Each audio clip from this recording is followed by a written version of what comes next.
Muhammad was left to raise her grandchildren after her eldest son disappeared during the sectarian war. She moved here after a militia drove her out of her home in Sadr City.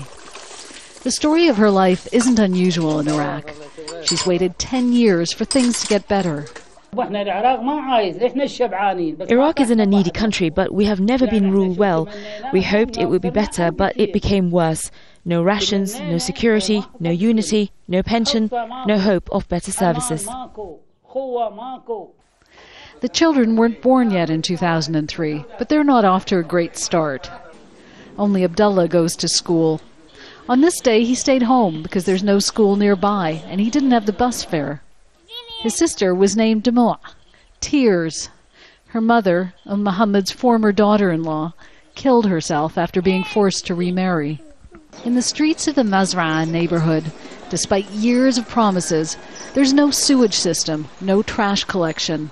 There are barely any streets.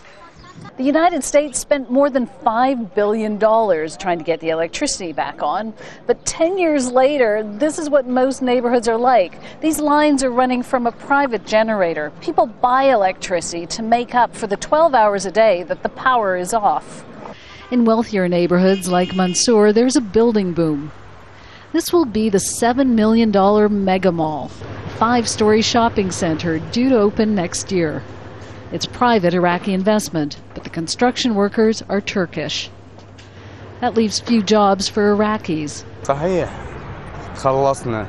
It's true, we got rid of tyranny and oppression and huge injustice on Iraqis. But tell me, what has changed? It's the same poverty. What has changed? One day you find work, 20 days you're without work. Iraq is considered one of the worst places in the world to do business, but the rewards are huge. Of all the divisions deepened after the war, this latest is between the rich and the poor. Jane Arraf, Al Jazeera, Baghdad.